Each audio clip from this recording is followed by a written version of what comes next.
Idriss Aberkan vous trompe sur les BRICS et c'est loin d'être le seul. Allez écoutez, les BRICS sont une alliance d'Avengers réunis pour sauver les peuples du monde entier des griffes du monstre américain. Dans cette vidéo, nous allons sortir de l'autoroute de la démagogie pour explorer les chemins accidentés de la réalité. Les matières premières aujourd'hui sont en dollars.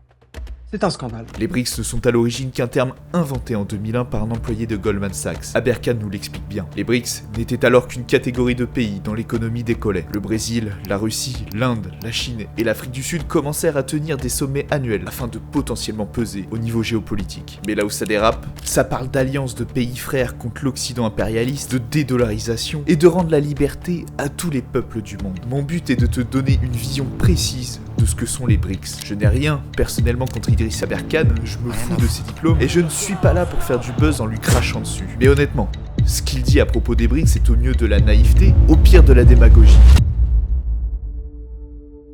Avant de commencer à faire les devins et de prédire le destin de notre monde, il convient d'analyser correctement ce que ne sont pas les BRICS. Parce que tout le monde voit midi à sa porte. Les souverainistes perçoivent les BRICS comme un allié pour défendre la souveraineté des nations et la multipolarité. Les gilets jaunes et les complotistes les perçoivent comme un opposant à Macron, à Rothschild et à la décadence civilisationnelle de l'Occident. Les vendeurs d'or, d'obligations chinoises et de bitcoin les voient comme une menace pour le dollar américain et une opportunité d'investissement. Chacun projette ses désirs sur les BRICS et se berce d'illusions. Faisons donc le point sur la situation. La première chose qui est à noter, c'est que les BRICS ne constituent en rien une alliance militaire destinée à combattre l'Occident. Ça n'a jamais été évoqué, et ce n'est pas non plus une alliance de pays amis. En diplomatie, les pays ne sont pas amis. Les BRICS ne sont même pas une alliance formelle entre États membres. Il n'y a aucun accord engageant à quoi que ce soit qui fût signé et ratifié. Deuxièmement, les BRICS ne sont pas une puissance économique. On nous martèle que les BRICS+, c'est 46% de la population mondiale, que pratiquement un humain sur deux est un citoyen d'un pays BRICS. Une masse d'êtres humains hétérogènes sur tous les plans ne constitue pas un élément de puissance.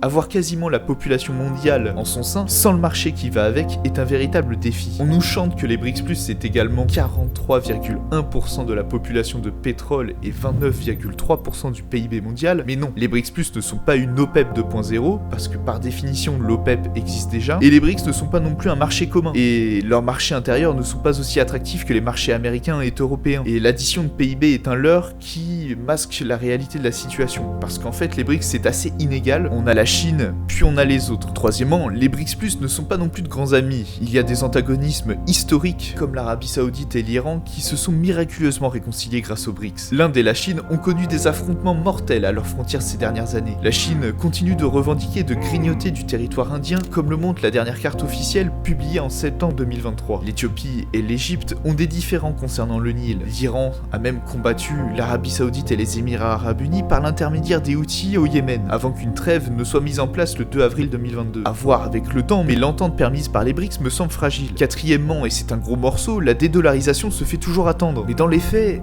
on peine vraiment à l'apercevoir. Le dollar est toujours largement utilisé comme monnaie de réserve partout dans le monde. Ce graphique du Fonds monétaire international est une piqûre de réalité. La part du dollar dans les réserves mondiales est de 59% et a légèrement diminué sur 20 ans. Ce qui est frappant, c'est que 91% des monnaies qui composent ces réserves sont celles des membres de la trilatérale, à savoir les États-Unis, l'Europe et le Japon, qui par ailleurs composent également le G7, aka les économies les plus avancées du monde. Où sont les pays BRICS là-dedans ?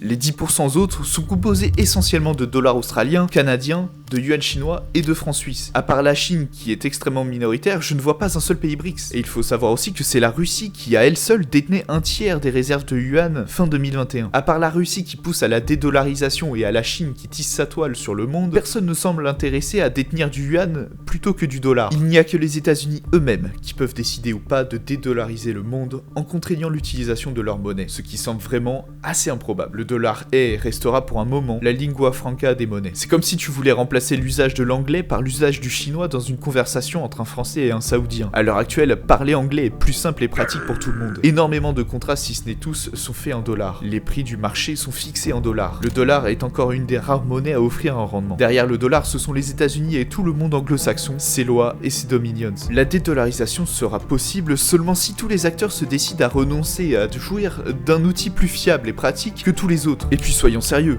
Que vous inspirent le yuan et l'économie chinoise? Les actions technologiques chinoises ont fait perdre un pognon de dingue à des pigeons qui ont tout misé sur la Chine que les médias présentaient comme la future première économie mondiale. Qui fait confiance les yeux fermés à un parti communiste chinois qui met au placard ses esprits les plus entreprenants? Et puis quid de la roupie indienne? Une fois dans les commentaires d'une vidéo YouTube, il y avait un Indien qui suppliait qu'on lui envoie le produit sur Google Drive. Les gens lui disaient mais tu n'as qu'à te l'acheter. Et lui a répondu que le site n'acceptait pas la roupie indienne. Si pour vous le dollar est une monnaie de singe, je ne sais même pas ce qu'est la roupie indienne. Je ne veux pas vous assommer plus que ça, mais comprenez que la position du dollar n'est pas aussi menacée que vous pouvez le croire. Oui Idriss, l'extraterritorialité du droit américain et sa puissance est injuste, mais c'est le prix de l'assurance. Certes, la monnaie est un outil des élites pour tondre les peuples du monde entier, mais 80% de la planète n'a pas le privilège d'avoir une monnaie qui tient la route. Beaucoup d'humains dans le monde comptent sur le dollar par le biais du dollar de rue ou des cryptos, plutôt que sur le pesos argentin ou le bolivar vénézuélien. Combien de Turcs aujourd'hui aimeraient recevoir leur salaire en dollars? La dédollarisation est essentiellement poussée et voulue par la Russie dans une logique de souveraineté totale vis-à-vis de Washington. Certains ont même fantasmé sur la création d'une monnaie des BRICS. On a même entendu parler d'un nouvel ordre monétaire basé sur l'or et les matières premières. Mais pour le coup, je demande à voir. Pour le moment,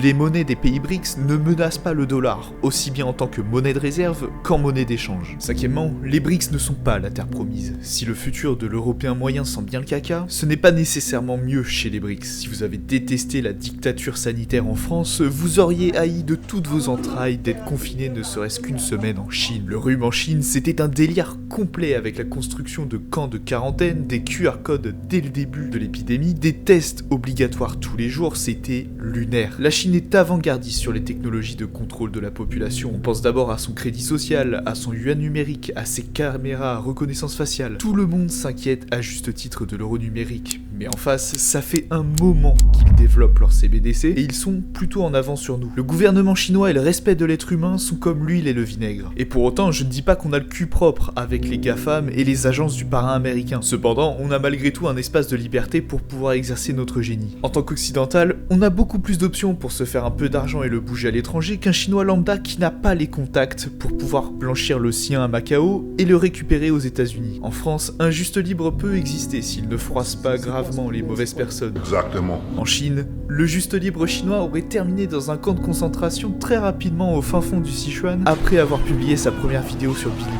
Sixièmement, les BRICS ne font pas la guerre à l'Occident, parce que ce n'est pas dans leur intérêt. Tous les pays BRICS font du business avec l'Occident et vice versa quand ils en ont les infrastructures. N'est-ce pas l'Afrique du Sud? La Chine veut continuer à exporter massivement sur les marchés les plus rentables de la planète. La Russie continue à faire son blé malgré les fameuses sanctions et les déclarations de Bruno. Pour vous la faire simple, les BRICS ne sont pas une alliance de super-héros venus sauver le monde du méchant deep state satanique américain.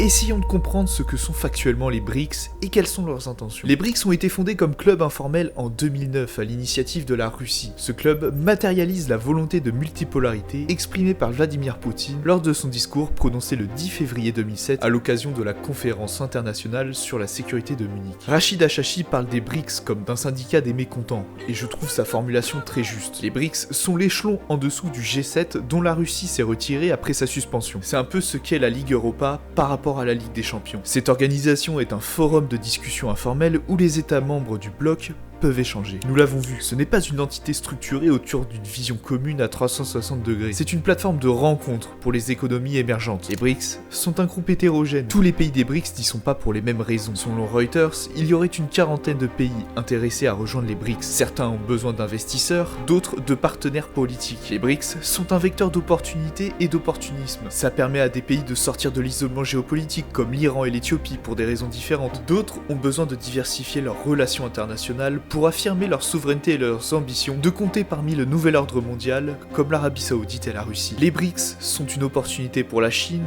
de construire sa suprématie mondiale. Et puis les BRICS sont un groupe informel non contraignant. Les États ont tout à gagner d'y être, ne serait-ce que pour y boire le thé avec Vladimir Poutine et Xi Jinping. Pour Youssef Indy, les BRICS prônent un retour au traité de Westphalie, c'est-à-dire à la reconnaissance de la souveraineté des États comme la base des relations internationales. Il n'est plus question de laisser les États-Unis imposer sa vision au reste du monde. Les BRICS BRICS ne sont pas des révolutionnaires en guerre pour renverser l'Occident collectif satanique décadent. Ils veulent que les États-Unis respectent leur souveraineté afin qu'ils puissent se développer économiquement sans crainte de se faire livrer la démocratie via Amazon Prime. En 2015, ils ont lancé la nouvelle banque de développement basée à Shanghai afin d'offrir des prêts servant à financer les infrastructures et les projets des pays membres. Le capital initial est de 100 milliards de dollars, pas de yuan, pas de roupies, pas de roubles. La banque n'est pas un acte de guerre contre l'Occident, mais une initiative de plus pour débloquer et allouer des fonds au développement économique. La banque a des accords de partenariat avec plusieurs autres banques de développement et également avec la Banque mondiale. Li Keqiang, ex-premier ministre chinois, mort dans des conditions vraiment suspectes, décrivait la banque comme un complément utile au système financier global. Dans la déclaration du 15e sommet des BRICS tenu en août 2023, ils réitèrent leur attachement à l'ONU, dont il faut revenir aux principes fondamentaux de la charte de 1945. Les BRICS soulignent leur fidélité aux institutions internationales et à la gouvernance mondialiste dont elles sont partie prenante. Ils promettent de respecter et de faire accélérer l'application de l'agenda 2030 de l'ONU concernant le développement durable. On est loin, très loin d'une ONU 2.0 décrite par Aberkan. On est à des allées-lumière d'une tabula rasa du système qui prévaut depuis 1945. Les pays BRICS sont conscients d'être dans un monde globalisé et de leur dépendance envers les pays du G7.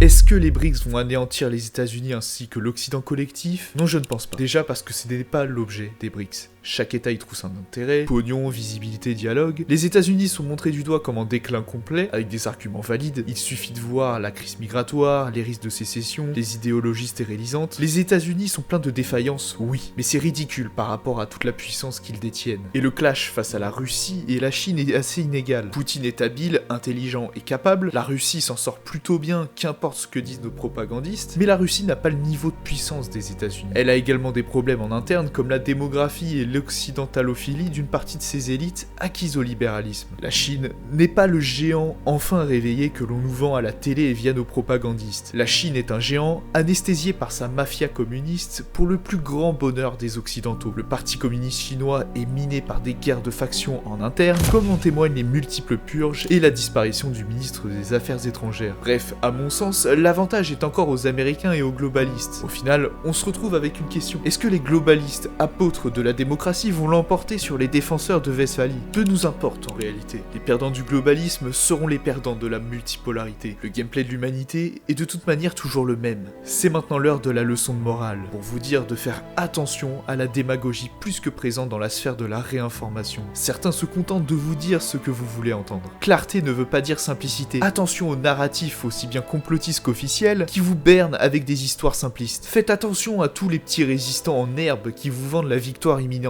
Je sais que l'espoir fait vivre, que c'est la drogue la plus addictive de l'être humain, et qu'il en faut, mais ne te réfugie pas dans le mensonge sous couvert d'espoir. Donc abonne-toi, partage cette vidéo à des gens dignes de la regarder, rejoins mon Telegram pour les vidéos en avance, et on se retrouve très bientôt.